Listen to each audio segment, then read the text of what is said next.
آداب، یہ آکاشوانی ہے۔ خبروں کے ساتھ میں حسین اختر۔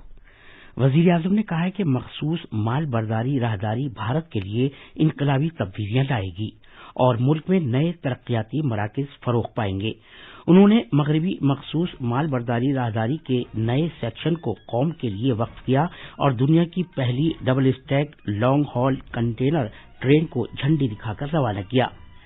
جموں کشمیر کے لیفٹیننٹ گورنر نے مرکزی انتظام والے علاقے کی صنعتی ترقی کے لیے 28,400 کروڑ روپے مالیت کے صنعتی ترقی کے بڑے پیکیج کا اعلان کیا ہے۔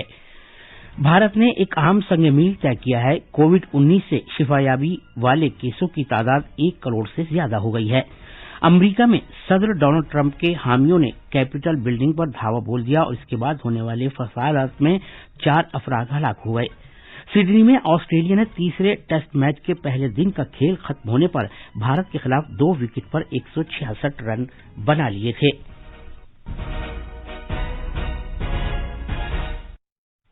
اور اب خبریں تفصیل سے۔ وزیر اعظم نریندر مودی آج مال برداری کے لیے مخصوص مغربی راہداری کے 306 کلومیٹر طویل نیو ریواڑی نیو مدار سیکشن کو قوم کے نام وقف کیا۔ انہوں نے ویڈیو کانفرنسنگ کے ذریعے دنیا کی پہلی 2 منزلہ اسٹیک لانگ ہال 1.5 کلومیٹر لمبی کنٹینر ٹرین کو بھی ہری جھنڈی دکھا کر روانہ کیا۔ یہ container train new Ateli new Kishangarh کے درمیان چلے گی۔ 1.5 کلومیٹر لمبی یہ ٹرین بجلی کی مدد سے چلے گی۔ اس موقع پر اظہار خیال کرتے ہوئے جناب مودی نے کہا کہ ڈیڈیکیٹڈ بار برداری راہداری بھارت کے لیے ایک بساط بدلنے والی راہداری کے طور پر دیکھی جا رہی ہے۔ گزشتہ 5 سے 6 سال کے عرصے میں سخت محنت کے بعد یہ کامیابی حاصل ہوئی ہے۔ وزیر اعظم نے یہ بھی کہا کہ کچھ دن پہلے بھارت نے کووڈ کے لیے بھارت میں تیار کیے گئے 2 ٹیکوں کی منظوری دی تھی، جس سے بھارتیوں میں خود اعتمادی کا جذبہ پیدا ہوا تھا۔ انہوں نے مزید کہا کہ ان تمام کوششوں اور اقدامات سے ظاہر ہوتا ہے کہ ملک تیزی سے ایک خود کفیل بھارت کی تعمیر کی جانب پیش قدمی کر رہا ہے۔ مال برداری کے لیے مخصوص مغربی کوریڈور کا نیو ریواڑی نیو مدار سیکشن ہریانہ اور راجستھان میں قائم ہے۔ یہ نئے تعمیر شدہ 9 کوریڈور اسٹیشنوں پر مشتمل ہے، جن میں نیو ریواڑی نیو ایٹلی اور نیو فلیرا میں 3 جنکشن اسٹیشن شامل ہیں۔ اس راہداری کے کھلنے سے راجستھان اور ہریانہ کے ریواڑی، مانیسر، نارنول، فلیر اور کشن گڑھ علاقوں میں مختلف صنعتوں کو فائدہ ہوگا اور اس سے کٹواس میں کانکورڈ کے کنٹینر ڈپو کا بہتر استعمال بھی ہو سکے گا۔ انہوں نے کہا کہ بھارت کے لیے یہ انقلابی تبدیلیاں لائے گا اور ملک میں نئے ترقیاتی مراکز فروغ پائیں گے۔ مرکز کے زیر انتظام علاقے جموں کشمیر میں لیفٹیننٹ گورنر منوج سنہا نے آج 28,400 کروڑ روپے کے مالیت کے ایک بڑے صنعتی ترقیاتی پیکیج کے لیے بھارت سرکار کی منظوری کا اعلان کیا۔ جموں میں ایک پریس کانفرنس سے خطاب کرتے ہوئے لیفٹیننٹ گورنر نے کہا کہ مرکزی کابینہ نے جموں کشمیر کے صنعتی شعبے کے لیے بڑے صنعتی ترقیاتی پیکیج 2020-21 کو منظوری دے دی ہے، جس کو مرکز کی جانب سے زبردست حمایت اور تعاون حاصل ہوتا رہا ہے۔ لیفٹیننٹ گورنر نے کہا کہ اس پیکیج کا مقصد موجودہ صنعتی سیکٹر کو زبردست تقویت فراہم کرنا، نئی اکائیاں قائم کرنا، 4,50,000 روزگار پیدا کرنا اور کم سے کم 20,000 کروڑ روپے کی سرمایہ کاری کرنا ہے۔ یہ پیکیج 17 سال میں یعنی 2037 میں لاگو ہو جائے گا۔ بھارت نے کووڈ-19 کے خلاف اپنی لڑائی میں 1 کروڑ مریضوں کی شفا یابی کے ساتھ ایک اہم سنگ میل طے کیا ہے۔ بیماری سے شفا یاب ہونے والوں کی تعداد آج 1 کروڑ 16,000 ہو گئی ہے۔ روزانہ نئے معاملات کی شرح بھی مسلسل 25,000 سے نیچے ہے اور گزشتہ 24 گھنٹے کے دوران صرف 20,346 کیس سامنے آئے ہیں۔ ملک میں شفا یاب مریضوں اور نئے معاملوں کی تعداد کا فرق اور بڑھ گیا ہے اور موجودہ زیر علاج مریضوں کے مقابلے شفا یاب مریضوں کی تعداد 44 گنا زیادہ ہے۔ ملک کی مجموعی شفا یابی شرح بتدریج بہتر ہوئی ہے اور اب یہ 96.36% ہے، جبکہ گزشتہ گھنٹے میں 19,587 مریض شفا یاب ہوئے ہیں۔ گزشتہ 24 گھنٹے میں ملک میں 9,37,000 سے زیادہ کووڈ نمونوں کی جانچ کی گئی۔ اس کے ساتھ ہی نمونوں کی جانچ کی مجموعی تعداد بڑھ کر 17 کروڑ 84 لاکھ ہو گئی ہے۔ مرکزی حکومت اور طبی تحقیق کی بھارتی کونسل ICMR نے جانچ کے بنیادی ڈھانچے کو تیزی سے مستحکم کیا ہے۔ بھارت کی ٹیسٹنگ صلاحیت روزانہ 15 لاکھ ہو گئی ہے اور تمام لوگوں کے لیے کووڈ-19 کی جانچ تک رسائی کو آسان بنا دیا گیا ہے۔ بہار کے وزیر اعلیٰ نتیش کمار نے بھارت میں تیار ویکسین کو کووڈ-19 کی ٹیکہ کاری کے لیے استعمال کیا جائے گا۔ جناب کمار نے کہا کہ 1.5 کروڑ سرنج کا بندوبست کیا گیا ہے اور انہیں استعمال کے لیے مختلف ضلعوں کو بھیج دیا گیا ہے۔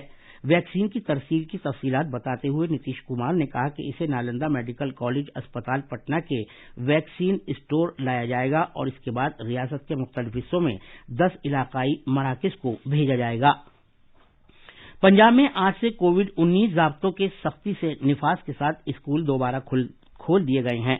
اسکولی تعلیم کے ریاستی وزیر جناب وجے اندر سنگلا نے بتایا کہ تمام ضلع تعلیمی افسران کو تفصیلی رہنما خطوط بھیج دیے گئے ہیں۔ یہ خبریں آکاشوانی سے نشر کی جا رہی ہیں۔ وزیر خزانہ نرملا سیتا رمن نے کل نئی دلی میں national infrastructure pipe line NIP کی پیش رفت کا جائزہ لیا۔ میٹنگ کے ایجنڈے میں NIP پروجیکٹوں کی پیش رفت، اب تک کیے گئے اخراجات اور پروجیکٹ عمل درآمد کو تیز کرنے کے اقدامات پر تبادلہ خیال شامل تھا۔ وزیر خزانہ کی مختلف وزارتوں اور محکموں کے ساتھ NIP پروجیکٹ پر عمل درآمد کی نگرانی اور انہیں تیزی سے آگے بڑھانے کے لیے یہ دوسری میٹنگ تھی۔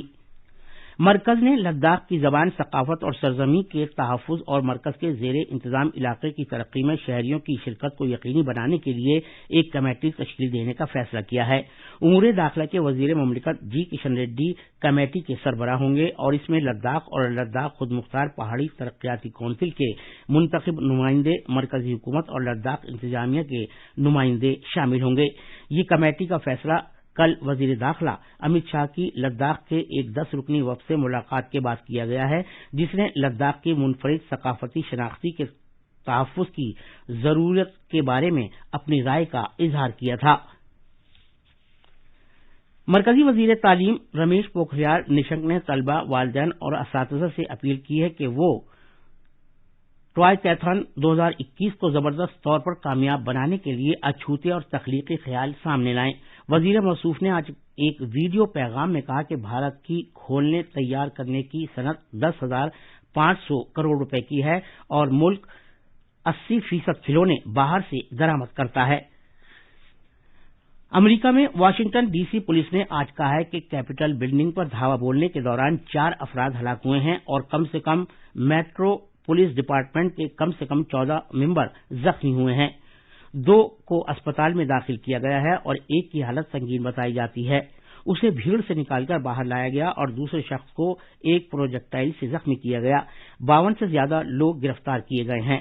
پولیس آفیسر کیپٹل کے اطراف سڑکوں کی نگرانی رکھے ہوئے ہیں۔